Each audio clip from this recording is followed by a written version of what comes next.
just need people to listen to how you chop. By the way, it's kind of weird, but like when you put your stories up and you're chopping, I'm like, I get like the satisfaction feeling because I'm like, this is like ASMR. I need to listen to this. Like, and we're like,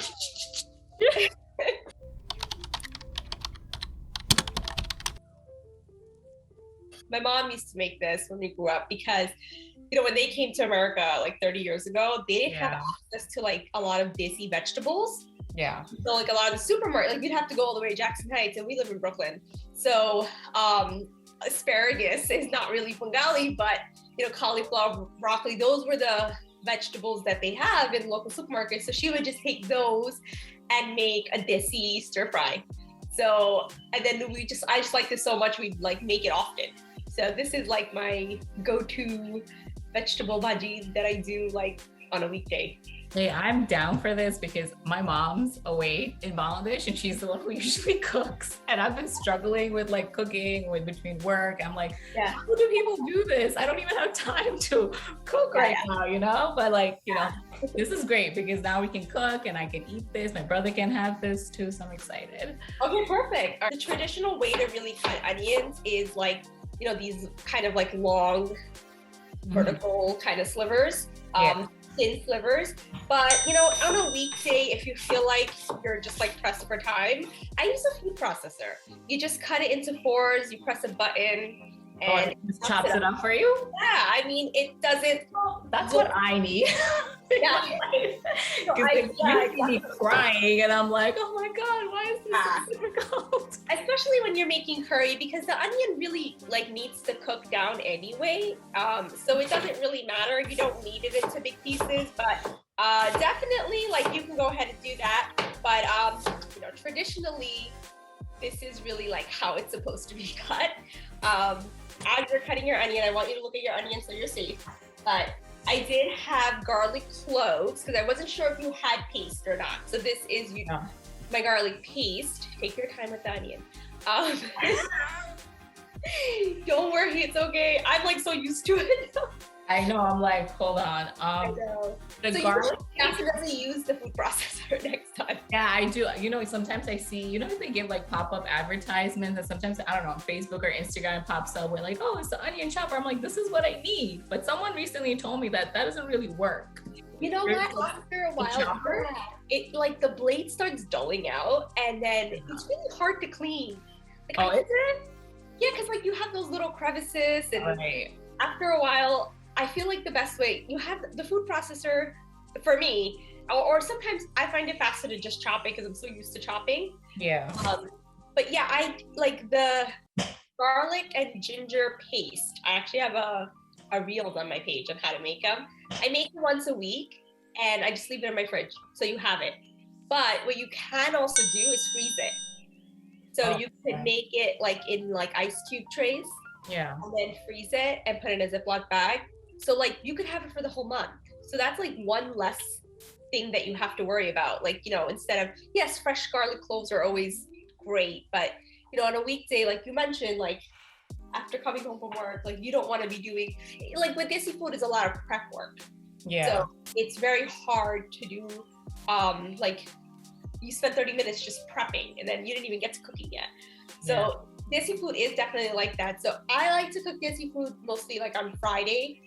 I do like a big cook and then we have that Friday, Saturday, Sunday. And then the weekdays, I try not to cook desi food because it's so time consuming. And, especially now you come home and it's like 4 o'clock, the sun's already setting and it feels like night.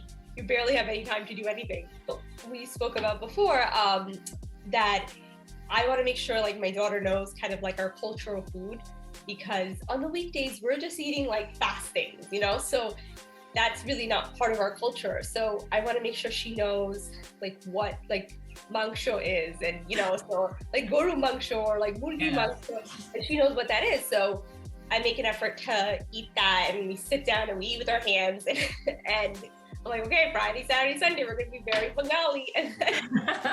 It's important, to like incorporate your culture, and like, I don't know how it is to raise a child, but like, I'm sure like you want to be able to, bring in that Bengali culture, what we grew up eating, you know, on the daily basis. But it's different because now we have like, a combined kind of like culture. We have the American culture we grew up with, and she's probably also going to school. So right. Like sometimes I think about even like down to clothing, like, you know, she didn't know the difference between like a shari and a salwar kameez and a lehenga. And I feel like no one taught us that. We just like kind of knew, like our moms like wore different things and we just like kind of knew. And like, honestly, I don't wear it unless there's an occasion.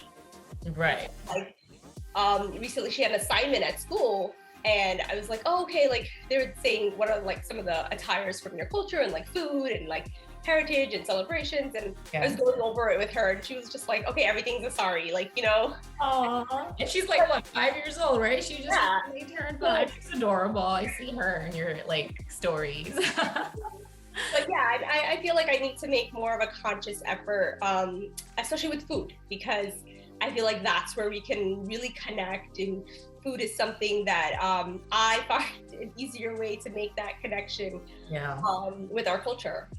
Yeah, because my mom cooks all these Desi food, Bengali food, I choose to, if I do cook, I cook something else, like more American, and you know. Because you're like, that other stuff is covered by your mom, so you're good. Yeah, right. But if she's not around, like right now, I'm like, damn, I really want some chicken curry.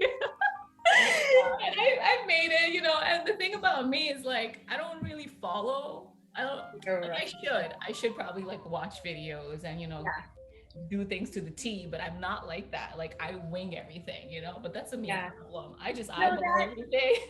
A lot of cooking is really like that, but I feel like in the very beginning, when you're a new cook, you need those measurements to kind of get an idea. But then when you see a lot of cultural food, there's a lot of like repetition in the flavors. For example, Desi food, like our base of our curries start with garlic and onions. You saute garlic, onions, chilies, right? So like, you know, you got that going. And then the really main masalas are the holud, the turmeric, the cumin, and the chili powder, right?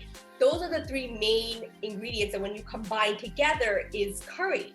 And like say some of the more advanced dishes, you have the extra ingredients, right? Like if you're gonna make biryani, you do have like the garam masala and all that.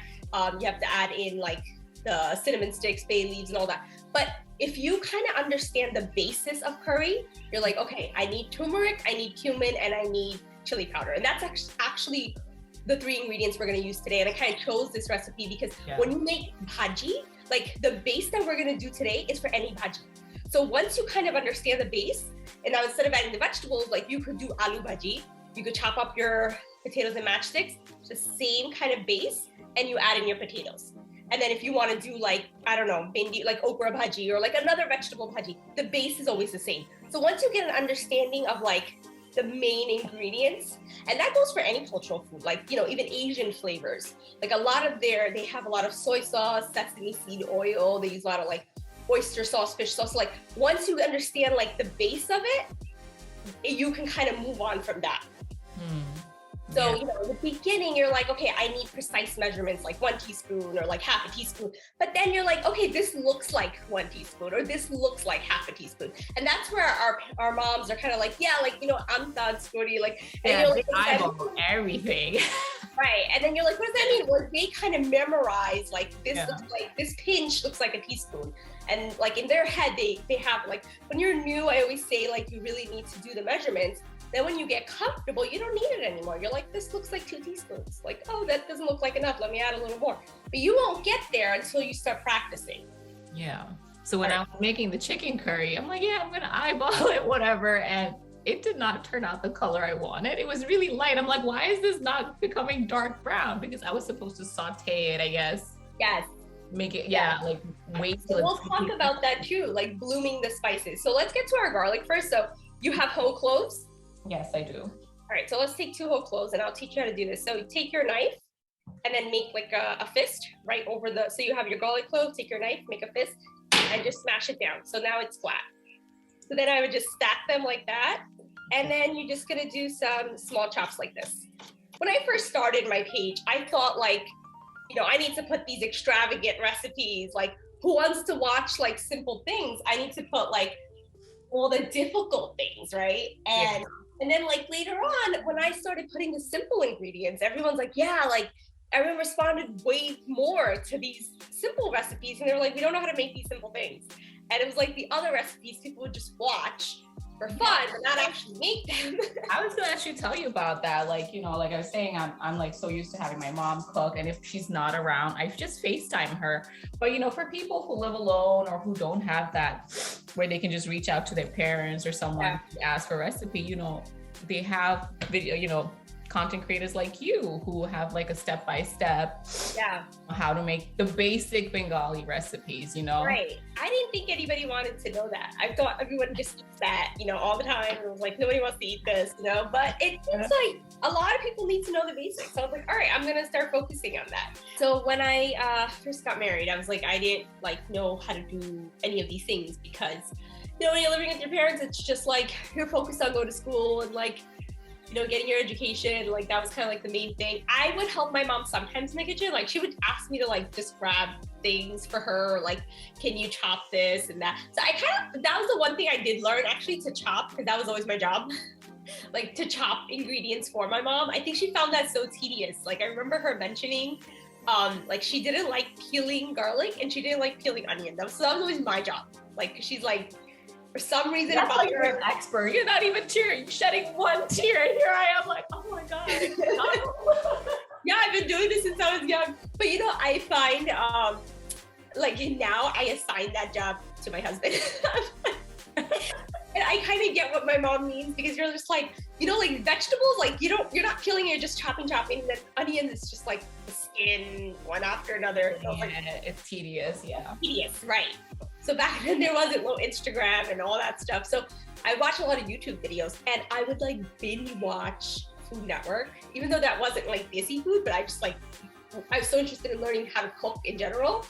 So I would like binge watch so many Food Network shows, and my favorite show is Chopped, because they take random ingredients and they make like a whole meal. And I was like, oh my God, like they're like, you know, and they weren't like professionals. Like that's what I liked about Chopped. Like sometimes they were like, you know, chefs from restaurants, but sometimes they weren't. They like, some of the contestants were just like regular people, or like there's like an episode with kids. I'm like, if kids can do it, like, yeah, I can do it. Like I can do it too. Right.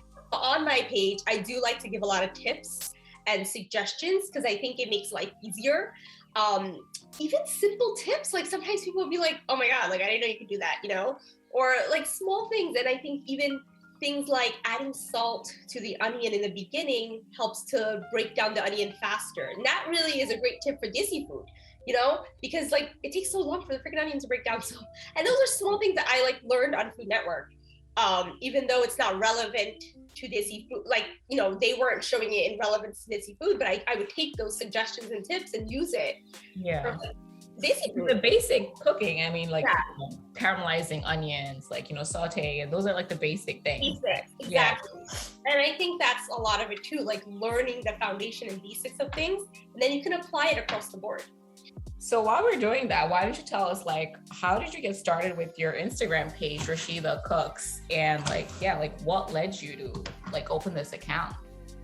So, when I was experimenting with my food, we'd always invite over our friends, and they were like our guinea pigs. I feel like sometimes I would have like the adults try it, but then I was like, oh my God, like what are they gonna think of my food? I'm so new to this. Like, so my friends, I'm like, all right, you know, it's a little safer to have like your friends test it out. So that was always the thing. We'd have like people over just to try it and give me like comments or reviews on like, what did you think? Did it taste good? Or like, should I add this or that? Like, what was missing?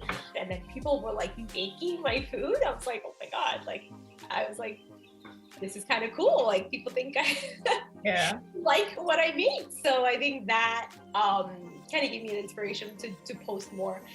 So you said like, you started getting more motivated when you saw people using your recipe and things like that. So I just wanted to see, like, how do you feel? Like, how does it feel when you're like, wow, my recipe, people are sharing it, using my recipe, tagging you. How does that feel? So at first I was only sharing like, things that already existed, right? I didn't create my own recipes. Right. So at first I was like, okay, like that's cool. Cause that's like, an item that everybody cooks anyway, like, so say like a pasta dish, like, okay, everybody cooks that anyway. So I was just showing how I make it, which was still nice because I think it gave me motivation to do more. And then in the recent years, I would say like about a year or so, I've been creating my own recipes. So I think when people make that, it's really exciting because like sometimes, you know, I'm like, okay, only probably just me and my family think it tastes great, but like when somebody else says it, it looks great, so I'm sure it tastes great. Yeah, like, and I was like, oh my God, like, you know, that's so cool. Like there's this one recipe that like one day I just came up with because I was like, oh, I think like I call it my orange and spice chicken. And I was like, that would be so cool, like an orange flavored chicken. So when I just tested it and like, okay, let's see how it comes out. And one of my old coworkers, she said she made it for her family and they were like, oh my God, it was like the best chicken they ever had. And I was like, oh my God, that's amazing. Asparagus. And obviously you can cut asparagus any way you want, but this is just how my mom would cook it. She would cut it and I kind of want to show you. So I'll show you one individually so you can kind of get a sense. So you hold your knife diagonally. So instead of doing a forward chop like that, instead of that, you're going to hold it like this. So you see like the diagonal. So can you tell on the asparagus, this is like a diagonal? Yeah, I can see as that. opposed to like that. So yeah. I don't know why, but my mom cuts it like this and it doesn't taste the same if I don't cut it.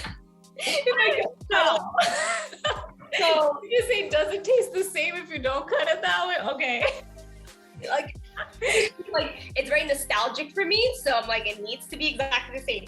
No one's going to make me like a bhaji or like a bharta, like, you know, they don't sell those in Russia. Like, I think in some restaurants now they do, but you know, it's not the same. It's not like real home cooked food. So I feel like, or maybe because I'm older. That's interesting though. Like, you know, you said growing up, you were not like a fan of Bengali vegetables or whatever, but now you are more inclined to it and you like your curries, you like your Bengali food. Yeah, I feel like it just feels comforting. Like it's like comfort food. And like desi food for me is definitely comfort food. Like a good plate of like bhat with like dal and like or bhaji. It's like, it's so comforting. It's like very one thing I do know how to make is dal. With the cheese, it hits the spot. So when you feel like your oil is like okay, you can go ahead and add in the onions and the garlic. You know, later on, to make like a quick dal for you and your brother, and this would taste really good with dal. Okay, so this is the thing about me. I don't know why, but I like to use this tiny little fork. Oh, okay. Have my wooden spatula, and this is what you're supposed to use because you know the flame is right here. You don't want to burn yourself. Yeah. Too close to the flame. But I don't know why I feel so much comfortable using this tiny little thing. So something I want to talk about, when you're making a bhaji, you don't have to break down your onions so much. So when you're making like a curry, like chicken curry or beef curry, you do have to make your onions wilt and get very, very soft before you add in your masalas. But in the bhaji, you don't have to. We're just going to let them brown. Okay. In Bengali cooking, coriander is used a lot. I don't use it. I don't like coriander. You don't like it? No, I don't know why. I just don't like the flavor of it, so I don't use it. So on my recipes, I don't use coriander. Does it make a difference, do you think? Do people say like when they taste your curry, like, oh, it's no, missing? I mean, no one said that, like, oh, it's missing coriander. But instead of like recipes that call for it, I use garam masala instead. Cast iron is like something people don't like use a lot because I think they're like intimidated by it. Okay. So cast iron like pans, right? I cook a lot in my cast iron pan, and a lot of my is it for meat usually, like steak? I use it like, you know, it's great for steak. I use it for everything. I like, it's my go-to pan. I have 3 of them. I started with 1, now I have 3, and I have 2. One is for desi food and one is for non-desi food, because one time, you know, when you scrub stuff, like you wash it, like the residual taste is still there. Yeah. One time I made like French toast and my husband's like, it tastes like curry. Like, okay, I need to have a separate one or I don't. So difficult because the spices are so strong. I feel like maybe even after washing it, like it's not going away. It's still there. Even my NutriBullet, like, you know, where I blend stuff, like you blend the masala, we have a separate one for smoothies because you don't want like masala flavored smoothie. That's just gross. That's so funny. It reminded me of a story. One time in Eid, I was like making dessert and I didn't know what, my mom was upstairs in her room. And I was like, all right, I'm just going to grab any pot that looks reasonable to use to boil my milk or something. And I did that and I'm boiling the milk. And I couldn't smell it, but like then I go upstairs for a little bit and I think I was asking mom, I can't find something. And then she goes, what pot are you using? I smell shutki. Yeah. That's bad. Like, I don't smell it. She's like, are you using my shutki pot? And then we come downstairs and I'm like, oh my God, mom, I just wasted so much milk and other ingredients on this. She's like, yeah, you can't use this. You're going to feed people shutki. I feel like the coriander, the cumin, they look so alike. They do. Coriander, cumin, and garam masala look like the same. Usually I'm trying to smell them and I'm like... People don't know the difference between coriander and cumin. Okay, so coriander like should smell a little bit lighter. Let me smell the other one. It's a little lighter in color. Like if you could hold them together. Yeah, you see like that one looks lighter, so that must be it. That's coriander. Oh, that's coriander. So the darker one is cumin. Yeah, it looks more like cumin. I can't even tell the difference between their smell actually. This is turmeric, so you want to go ahead and add that.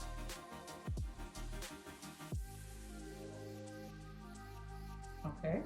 Okay, so and I'm going to teach you also now how to like know if there's enough. So we're going to do the same amount of cumin. Powder. Do you have chili powder? Yeah, I do. So even if you don't like the spice, you do have to add chili powder because it won't make it curry without it. So you can avoid kachamoris, right? But the chili powder is something you definitely need. Just a little bit? You need an equal amount. So all three of them are going to do equal amounts. Okay. It won't be too spicy. I feel like chili powder is not the same spice level as like the green chilies, Yeah. This is something I had to really learn is about, literally blooming the spice. So you have to cook the rawness of the spice out in the oil. I do smell the spices a little bit more when I add a little oil. Excellent point, because when you smell them a little bit, that means they're cooking. There's a term, I think, in some culture that the spices are marrying each other. Yeah. They're marrying each other right now. They're doing their thing. They're doing their thing. Let me show you first and then you do your steps. So I'm gonna go ahead and just like add them in. And if you feel like, okay, it's too much for your pan, because I know your pan was a little bit smaller, maybe add in a little less. So I'm gonna go ahead with my tiny fork, but you don't have to. You really wanna stir in. You see how I'm kind of folding it in? So I'm like taking it and then just putting it on top. So, and it's like grabbing some of the onions on top. Do you see that? Yeah. I'm gonna push it back and then I'm just gonna fold it in. And this is like, even stirring, I feel like my sister would be like, oh, you're stirring it wrong. And I'm like, I didn't know how to stir. Like, mixing it like that wasn't working, especially with curry, because you do want like those onions with spices on top of all your ingredients. So I'm just pushing it around and picking up from the bottom and bringing to the top, and pushing it, picking up from the bottom, putting it to the top. All right, so let's get a tight fitting lid. I'm just gonna put the lid on, and what we're gonna do is, so I have my heat on medium, my lid on, and we're gonna try to like steam it. So a lot of it is gonna be cooking from the steam. So you wanna break it down a little bit. We're not cooking it all the way through because we're gonna add the rest of our vegetables. The reason we added the cauliflower and broccoli first is because they take a little bit longer to cook. So if you added all the vegetables together, I feel like some would take longer to cook and the other ones would get mushy. Yeah. So I like to do it in steps. So we're gonna give it like 1 or 2 minutes to kind of wilt down just a bit before we add in the asparagus, and we're gonna do the same thing. So remember, we didn't add any salt yet. We just added a tiny bit of salt to get the onions to like break down, but we haven't really salted our dish, right? So this I kind of like learned just from trial and error. Like vegetables are a little bit hard to salt, so like I salt it each step. So now that this is like cooked a little bit, I'm just gonna go back with my little pinch. So really just like that, just like a tiny pinch. And I'm just gonna sprinkle it all around. I think I might just do 2 pinches because I have my pan is much bigger. So now you wanna go ahead and just like, add in all of your asparagus. And you're gonna do the same thing that we did with the broccoli and cauliflower. We're gonna give it a good mix. Then we're gonna cover and steam it. So even though this dish is really like fried, because technically we're using a lot of oil, but it's kind of good too because of course it's vegetables, but it's also steamed. So, you have that going. Yeah. I think, sometimes I put questions out on my page and someone had asked me if I make healthy, like desi recipes. And I was like, I barely eat desi food. So that once a week, I'm not cutting down on anything. I'm going to go all out. All of it. If it requires oil, I'm putting the oil, okay? How the asparagus is going to cook. What I like about this recipe, I like to leave a little bit of crunch. Like I don't want to wilt it down too much. And again, it's your personal preference. If you feel like it's too much, you're going to just cook it down a little bit more. I'm only going to cook it a little bit more because we are going to add the bell peppers last. And they cook like in a minute or so. So, you're going to cook this step further down to as much as your preference. So you want it a little bit more softer, cook it a little longer. You want a little crunch, you cook it a little less. All right, so back to my real profession. Yes, your real profession. Yeah, I am an occupational therapist. So I work with children with special needs. And I specifically work with pediatrics. So when I first got out of college, I did hospitals with adults. And I felt like it wasn't for me because I'm such a petite, small stature. And with therapy, it's a manual job. It's a lot of lifting and carrying and stuff like that. So my main age group that I focus on is from actually 0 to 5. And I found it to be the most crucial age group. Yeah. Child development, because a lot of times when, we see when I was doing adults, we see a lot of patients suffering from different things.